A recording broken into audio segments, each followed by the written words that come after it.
جب انسان مال کا حق ادا کرتا ہے اللہ بیماریوں سے بھی محفوظ رکھتا ہے۔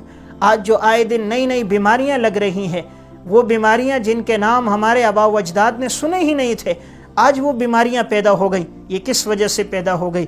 کہ جب انسان نے مال کا حق ادا نہیں کیا، اپنی جان کا حق ادا نہیں کیا، تو انسان ایسے امراض میں مبتلا ہو جاتا ہے۔ اور جب انسان اللہ کی راہ میں خرچ کرتا ہے، اللہ تعالیٰ اس مال کے خرچ کی وجہ سے اللہ تعالیٰ اسے شفا عطا فرماتا ہے۔ ڈاکٹر عبدالغنی فاروق صاحب کی ایک کتاب ہے مکافات عمل، اس میں انہوں نے وہ واقعات ذکر کیے ہیں جو آج کے معاشرے کے، کہ جنہوں نے کوئی نیک عمل کیا تو اللہ نے دنیا میں اس کا بدلہ ان کو دیا، اور اگر کسی نے گناہ کیا تو اللہ نے دنیا میں ان کی پکڑ کی۔ اس میں انہوں نے ایک واقعہ ذکر کیا کہ ایک شخص بیمار ہو گئے اور ان کی بیماری بڑھتی ہی گئی۔ انہیں بیماری یہ تھی کہ ان کے پنڈلیوں میں ایک پھوڑا نکلا تھا، اور وہ پھوڑا آگے بڑھتا بڑھتا کینسر کی صورت اختیار کر گیا۔ ایک ہسپتال میں علاج کروایا، دوسری جگہ کروایا، ڈاکٹروں نے یہی مشورہ دیا پاؤں کو کاٹنا پڑے گا، اس کے علاوہ اس کا کوئی علاج نہیں۔ جب اس کی تمام رپورٹیں آئیں تو اس میں یہی بات تھی کہ اگر یہ کاٹا نہ گیا پاؤں تو یہ بیماری آگے بڑھتی بڑھتی اس کے پورے جسم کو گھیر لے گی۔ اب جس دن اس کا آپریشن طے تھا، اس سے ایک دن پہلے ایک شخص ان کے پاس آیا تو دیکھا کہ یہ رو رہے تھے۔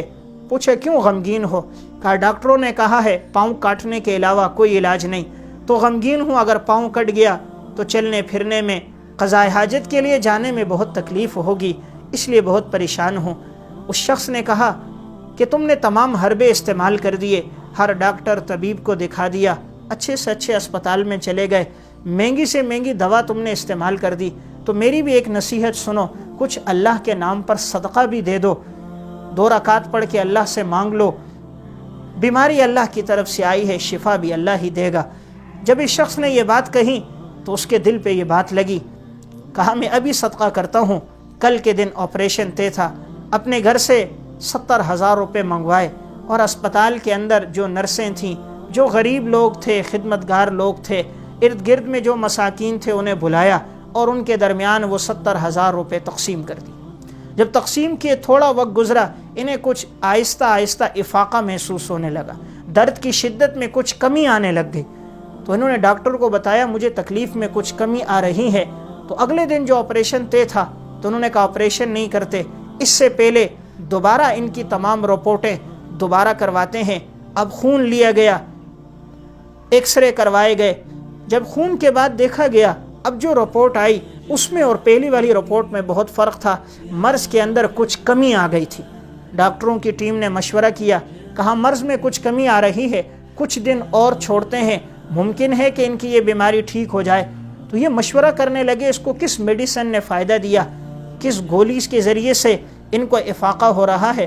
تو وہ اس کے پاس آئے کہ تم نے کون سی دوا کھائی ہے کل سے اب تک کہ تمہاری بیماری میں کمی ہمیں نظر آ رہی ہے؟ اس نے کہا دوائیں تو وہی جو پہلے سے کھا رہا تھا، لیکن سب سے بڑی دوا جس سے مجھے افاقہ ہوا وہ میں نے صدقہ کیا ہے، 70,000 روپے، اس وقت سے میری بیماری میں کمی آ رہی ہے۔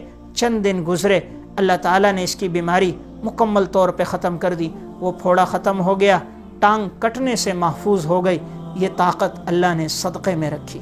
تو اللہ تعالیٰ نے اگر مال دیا ہے، اللہ کے راستے میں خرچ کریں، اپنے عزیز و اقارب پر، یتیموں، مسکینوں، بیواؤں پر، مدارس کے طلباء پر، کہ جو دین سیکھنے کے لیے اپنے گھر بار کو چھوڑ کر آتے ہیں، اللہ اور اللہ کے رسول کے دین کو سیکھتے ہیں۔ اللہ نے مال دیا ہے تو ایسے مہمانان رسول کے ساتھ بھی تعاون کریں، تو اللہ تعالیٰ آپ کے مال میں برکت دے گا۔ اللہ تعالیٰ ہم سب کو عمل کی توفیق عطا فرمائے۔ علماء اکرام کے نیو بیانات سننے کے لیے آپ ہمارے فیس بک پیج کو لائک کریں اور ہمارے یوٹیوب چینل کو سبسکرائب کر کے بیل آئیکن پر کلک کیجیے۔ اپنی نیک دعاؤں اور تمناؤں میں ادارہ سعد نشریات کو یاد رکھیں۔ شکریہ۔ علماء حق کی آواز، سعد نشریات۔